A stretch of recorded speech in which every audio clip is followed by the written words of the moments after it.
नमस्कार, आप देख रहे हैं डॉक्टर साहिब, आपके साथ मैं हूं उसका। दर्शकों, आज के इस एपिसोड में हम बात करेंगे और ये जानेंगे, कई बार हम देखते हैं कि बहुत सारे लोगों के दांत के बीच में गैप होता है और इससे वो परेशान होते हैं। आज हम इसी पे खास बातचीत करेंगे और ये जानेंगे कि ये कैसे ठीक हो सकता है।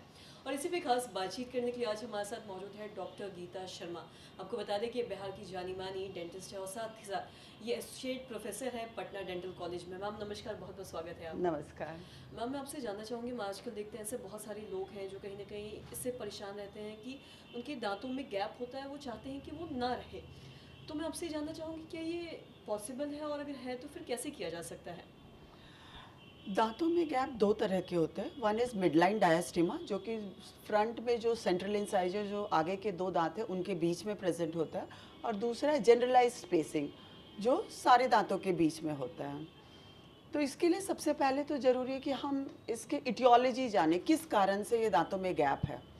मोस्ट ऑफ द टाइम जो मिडलाइन डायस्टीमा है, जो दोनों सेंट्रल इंसाइजर के बीच में गैप दिखता है, वो बिकॉज ऑफ हाई फ्रीनल अटैचमेंट होता है।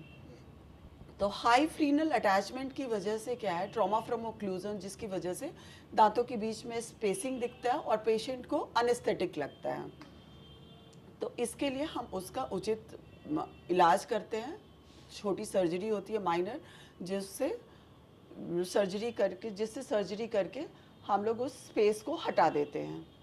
दूसरा जो जनरलाइज स्पेसिंग है, इसके कई कारण हो सकते हैं।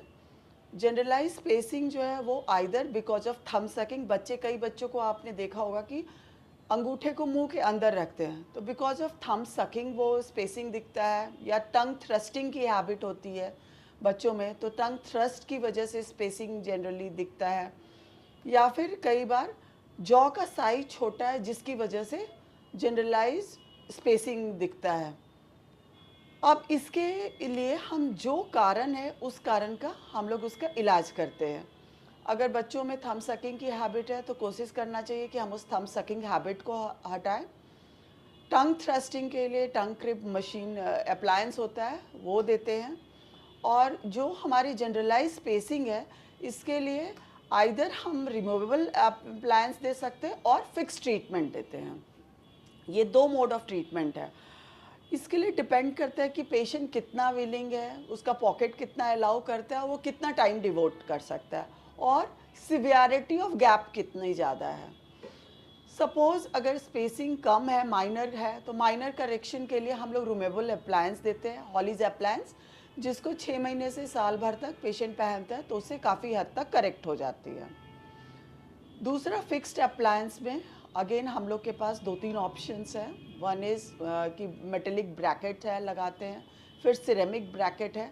और आजकल आप सबने बहुत सुना होगा न्यूज़ में, बहुत सारे सोशल मीडिया पे, वो इनविजिलाइन। तो तीनों तरह के ऑप्शंस उपलब्ध है। पेशेंट के कंडीशन के अकॉर्डिंग हम वो ट्रीटमेंट दे सकते हैं। जी। और साथ ही मैं आपसे ये भी जानना चाहूँगी, अगर ये जो गैप है, क्या ये बचपन से ही होता है?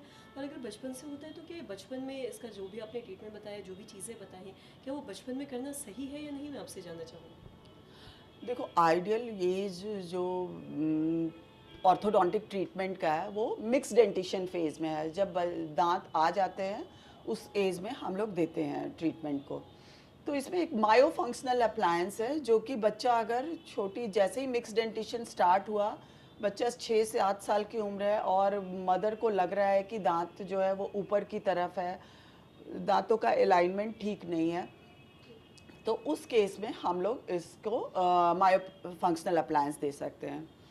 दूसरा, जब ग्रोथ प्यूबर्टी जब आ जाता है, when the patient reach the pubertal stage, mostly puberty 17 years in female होता है और 19 ईयर इन मेल होता है। तो 17 से 19 साल के एज में हम ये ट्रीटमेंट स्टार्ट करते हैं। इसका रिजल्ट काफ़ी अच्छा होता है। इसमें क्या है कि ब्रैकेट चिपका पेस्ट कर देते हैं पेशेंट के माउथ में, और उनको हर मंथ हम लोग या फिर 2 महीने पे बुलाते हैं, डेंटिस्ट के पास विजिट लगता है, we just corrected, wire change करते हैं। और इस तरह से 1 साल और या डिपेंड 1.5 साल किसी पेशेंट में लग जाता है। उस वक्त ट्रीटमेंट करने पे काफ़ी हद तक हम लोग अलाइनमेंट को करेक्ट कर देते हैं। तीसरा ऑप्शन है, कई बार पेशेंट जो है वो अपने यंग एज में भी किसी वजह से, सोशियो इकोनॉमिक कंडीशन है या जो भी अवेयरनेस की कमी है वो नहीं करा पाते हैं, तो वो लोग लेटर एज ऑफ लाइफ में भी वो ऑर्थोडोंटिक ट्रीटमेंट ले सकते हैं। इसमें क्या है कि पहले तो ब्रेसेज ही फिक्स ब्रैकेट ही थे, लेकिन आजकल जो हम लोग के पास इन्विसालाइनर आ गया है, इसमें क्या करते हैं कि उसमें ये बिल्कुल दिखता नहीं है, तो इसका इम्प्रेशन लेके भेजा जाता है लैब को, उसके बाद उसका मॉडल बन के आता है एंड 2 से 3 महीने के बाद वो ट्रीटमेंट मॉड्यूल चेंज होगा और उसमें at a later age also we can correct the smile, patient के स्माइल करेक्ट कर सकते हैं और ये बिल्कुल भी विजिबल नहीं होता है दूसरे को, जब तक वो दिखाए नहीं, ट्रांसपेरेंट मटेरियल का होता है, तो ये काफ़ी हद तक वर्किंग क्लास के लिए बहुत अच्छा है।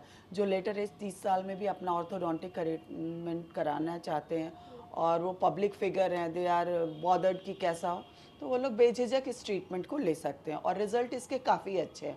अभी हम लोगों ने 10-15 पेशेंट्स का किया है और दे आर हाईली सेटिस्फाइड, क्योंकि एज होने के बाद पेशेंट को झिझक भी नहीं है और ट्रीटमेंट का रिजल्ट भी बहुत अच्छा है। बहुत बहुत शुक्रिया तमाम जानकारी देने के लिए। तो आशा करते हैं दर्शकों कि आप ये समझ पाए होंगे कि जो दांतों का गैप है वो कैसे ठीक हो सकता है और किस उम्र में करवाना ये सही हो सकता है। तो आशा करते हैं दर्शकों की जो तमाम जानकारी है आपके लिए लाभदायक रही हो। तो आज की इस वीडियो में इतना ही। अगर आपने अब तक हमारे चैनल को सब्सक्राइब नहीं किया तो तुरंत कर लें, साथ ही हमारे फेसबुक पेज को लाइक करें। वीडियो देखने के लिए आपका धन्यवाद।